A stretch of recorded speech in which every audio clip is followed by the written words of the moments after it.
Rolling? Doesn't say recording. Oh, yeah, it does. It's cute. It's a cute title, huh? Let it snow. That's like the theme of the week here. What's up, folks? So, back at it. I did it. I did it on the dot. 1 week on the dot. Let me just make sure this is going. There it is. Great. So, here's a plan. Little weekly review. We're gonna look back at this past week. We're gonna look forward to next week and see what other kind of colored commentary we get into. So this past week, like I had mentioned last week, we're kind of starting the new year off with a handful of fun little things. So starting back at the top with our principles of health. So principle number 1 being kind of our main overarching principle that really speaks to everything else underneath of it. That principle is to obtain health, give the body what it needs, and stay away from what it doesn't. That might sound pretty simplistic, but the truth is pretty much all sickness and disease boils down to one of these two things. So using some bigger words, you may call this all sickness coming from either deficiency or toxicity. Basically, you don't have enough of things that your body needs in order to function properly, or you are getting something that's actually working against your body doing those exact things. So, the direction we've gone with this in class, so if you're not a member and you've never been in one of our classes, every day starts with a little icebreaker type of thing. Simply pose a question of the day. So one of the things that I'm trying to do with these questions, I think I'm going to carry this out for the whole year, is we have, darn, I was going to grab my little cheat sheet here. We've got this little wheel. I'll show it to you next week. This little wheel of, we call it the New City Transformation Plan. Just had to give it a title. Essentially, it's a 4-step process that kind of encompasses how we go about creating change and being successful in doing so. And so the first step in creating change is actually we have to assess where we're at. We need to actually bring some awareness to what's going on. So this also breaks down into this kind of 4-quadrant thing where we talk about going from unconscious incompetence in a certain area to conscious incompetence in a certain area. And so what we're doing in that transition is we simply bring awareness, okay? So this assessment phase, I'm going to try to, as we go through our principles this year, start all of them in this assessment type of way. So the first question we asked this week was, how do you actually define health? We're saying, hey, to obtain health, do this, but if we're saying health, we mean something by that. And so we need to have a good definition. Those things are important these days. Won't go too far into that. So one of the best examples I gave, Kelly, if you're listening here, I'm going to give you a shout out here. Kelly had the best answer. I don't remember what she said word for word, but it was along the lines of your body working in the way that it was designed to, right? You being able to accomplish a task, or your body being able to do its designed functions without any issues, right? So kind of the other questions that we've been posing this week are kind of to really tease that out. So second question this week was, how are you actually measuring your health? How are we bringing some data to this to be able to do something like assess how we're doing? So we talked about, the really easy ones are, okay, you can step on a scale and your body weight is certainly a measurement and it certainly tells us something, but it doesn't tell us everything. And it's kind of only as valuable as what it is. So yes, we can put some generalities around body weight. Like I would say, nobody nobody needs to weigh 400 pounds, right? I would say there's almost nobody who's healthy at 300 pounds. I said almost because there's some pretty large people, tall, just naturally thick, where like, hey, maybe 300 is close to a reasonably healthy weight for them. No, I say 200 pounds. There are plenty of people who are extremely healthy at 200 pounds, and there are plenty of people who would be extremely unhealthy if they weighed 200 pounds. My wife, for example, if she weighed 200 pounds, that would not be good. Okay? So just a little tangent there on body weight. Some other stuff we talked about. This little guy, as I'm holding my hand up, this Oura ring here, this gives me a lot of data, a lot of quantifiable data. One of the easiest things to look at that this does, and this watch does it, a lot of different devices do it, tracking your resting heart rate. So the best way to do this is in basically the middle of the night when you are asleep and your heart rate comes to its absolute low, tracking that point night over night, week over week, blah, blah, blah, blah, blah. That's going to provide you some pretty good data. When that goes up, you can, assume that something's not going right. Plus, there's definitely some variability there. It can kind of like body weight. You can't necessarily say, hey, this number is good for some people because certain people just have naturally lower or higher resting heart rates. But in general, if you are looking at your own data and see a trend downward there, that would indicate a trend in kind of increased fitness and increased recovery and that sort of thing. So finding some measurable things such as those to look at can be super helpful when we're talking about quantifying health. Talked about some symptoms today, things that are abnormal, not the way the body's intended to work. The note I made today is that common does not mean normal. So it might be common to get like 5 hours of sleep every night. It might be common to have knee pain or shoulder pain, or it might be common to have indigestion or to have red and flaky skin or something like that, right? Those things are not normal.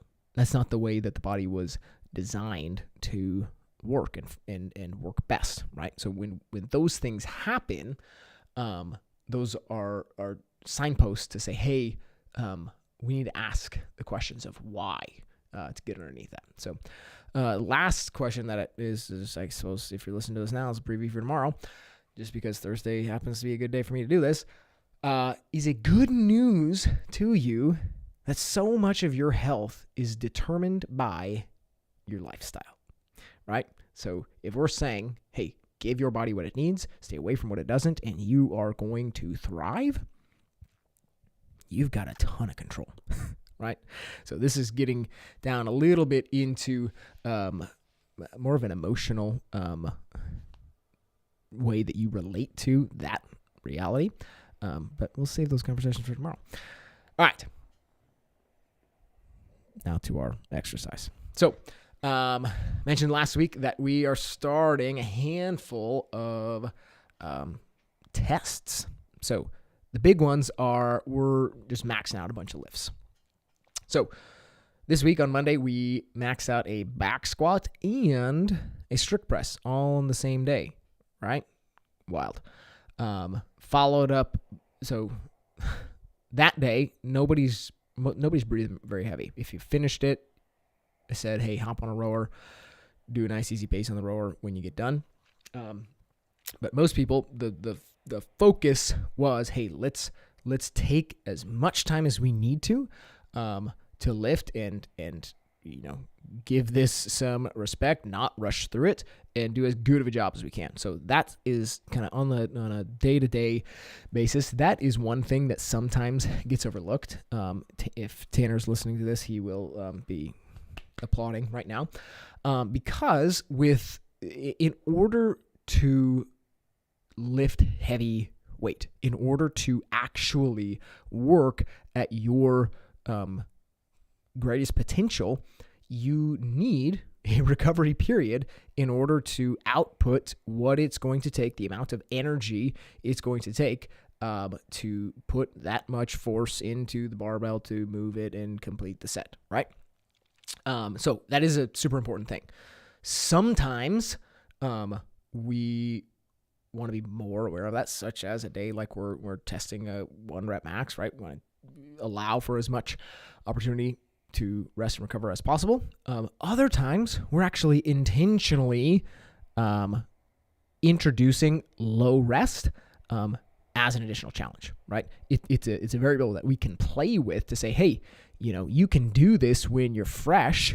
Can you do this, on the minute, for example? Or can you do this after you go run 400 meters, right? Those are some of the variables that we play with all the time. But when we're looking to test strength, it's like, hey, yeah, like we want to prioritize that. Then the other thing that I said we've been doing, or we're going to be doing over the next 7 weeks here, is we're going to be preparing for the CrossFit Games Open. So the CrossFit Games Open starts literally I think it's like the last day. It's a leap year, last day of February. I could be wrong. I'll have to look at the calendar.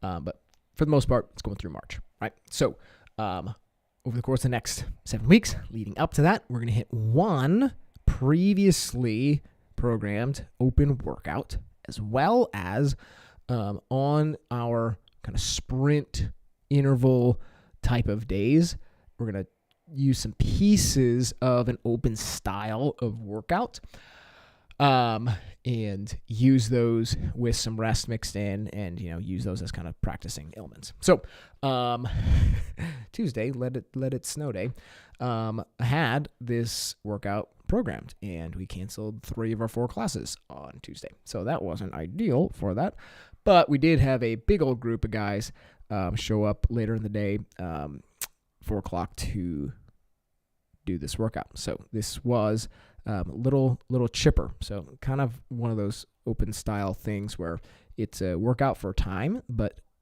like 99% of people are not going to finish in the time cap.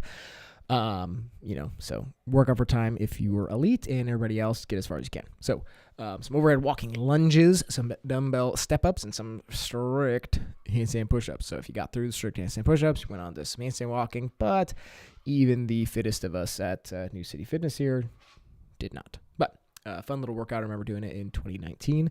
That was great. Then today we did, so here's an example of kind of some of this interval stuff. So workout today was this, so the way we did it was we did 6 rounds of 15 total bar, 10 deadlift, 5 snatch. The way we approached that was we added 30 seconds of rest after each set on the snatch before going back in to the toes bar. So 6 rounds, 30 seconds of rest in between each round. The way this workout was originally written was a 9-minute AMRAP, as many rounds as possible in 9 minutes. And then they went immediately into, so on a 15-minute clock, first 9 minutes, we're going through that as many times as possible. Then directly into 6 minutes to establish a 1 rep max clean and jerk. So that is something that has become pretty popular in the open and these like online tests, kind of to do a little bit of mitigating of some of the discrepancy that can happen when you put a max lift in an event like that. I'm not going to get into that a ton, but basically it's like, hey, you want to lift heavy? Well, you got to like earn it, right? You have to do this other workout first. And you got to be able to show us that, hey, you're strong and you can lift heavy and you can do it while you're breathing really hard. So we didn't do that piece of it, but this little, so it's a triplet, so 3 different movements, but it's only 2 modalities, right? We have the gymnastics and the toes bar, and then we have the weightlifting on the barbell. So this is pretty darn heavily weighted towards those gymnastics, right? You've got 15 reps of the TOSA bar, 15 reps on the barbell, but those 10 deadlifts are like, they're super light, right? In order to deadlift on the same barbell that we're snatching, well, it's going to be heavily dictated by the weight for the snatch. But let's talk about the format here. So throwing in that 30 seconds of rest, the point here is to try to keep the intensity higher, right? To try to get used to working through these movement patterns at these rep schemes at a pace that's actually that's greater, that's faster than you would should that rest not be there, right?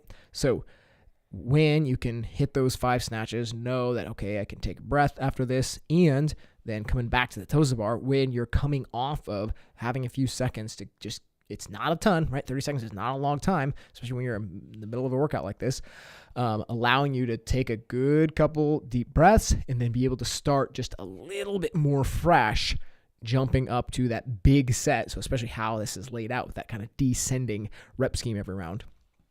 Starting out on that big set of those TOSA bar, I know for myself, like I was able to hold on to those 15 reps way deeper into this workout versus if I were to have gone through that first round and then hop back up, like I don't know if I'd have been able to do those 15 on round 2, let alone being able to do multiple sets unbroken deeper, much deeper into these 6 rounds than going that way, right? So it's a different, really subtle way to play with some of those variables and get some different practice in there. Tomorrow, bench press, right? This is like everybody's favorite day. You get to lay down, do the bench, you feel nice and big after you do it. It's going to be great. But that is rounding out this week. I won't talk too much about the conditioning piece we got for tomorrow. Let's see here. Next week, let me find my notes. So, kind of see where we're headed this week. Next week is a lot of the same. So, our lifts that we're testing, we're going to test a clean and jerk. So, from the floor to the front rack, from the front rack to overhead, right? Got a bunch of different variations of how to do this lift. Most people who are not super proficient with the clean are going to be doing a power clean. So all that means is when you catch the weight in the front rack position on your shoulders, your hips are not dropping below the plane of your knee. So you're not dropping into a squat. Now, in order to lift the most weight with a clean, you would pull it up as high as you can, and you would drop under it as low as you can, right? So what's interesting about a clean and jerk, again, depending on how balanced you are in your movements and all this stuff, man, maybe I shouldn't be talking this deep about it. I'll probably repeat myself next week. Anyway, I'm already going. Some people, if they're limited more by the jerk than the clean, for example, they may get to 100% of their capacity on the jerk well before they max out the clean. So maybe it is somebody who does have a great clean, but because their shoulder overhead is not as strong, maybe they don't even need to do a catch at the bottom of the whole squat clean. They can power clean all the way up until their jerk starts to fail, right? So that'll be a fun one. I've left a lot of time on Monday to be able to really work on some technique with that lift. I mean, the Olympic lifts are one of the most technical things that we do in the gym. And so we got a lot of time allocated to, drilling that. Tuesday and Thursday next week, we've got, back into, again, I'm going to maintain this rhythm of 2 heavy days, 2 what I call maintenance type of days. So we've got some squat pattern work on Tuesday, maintenance day, and then some pressing pattern work for our maintenance work on Thursday. And then Friday, the heavy weights are coming out. 1 rep max deadlift, right? That'll be fun. Oh boy, maybe I don't want to give this preview. I'll say Thursday. Thursday's our day that we're testing another open workout. We've done this one, actually, let me look here. We've done this one, I think, within the past year. Maybe I should give it away. Yeah, we actually did this one last February, preparing for the Open last year. I'm gonna give some clues. This is a couplet, so that means 2 movements. And this might really give it away. It is like maybe the most iconic couplet in CrossFit. That's all I'll say. So we can look forward to that. Let me look at my notes here. So little preview for next week.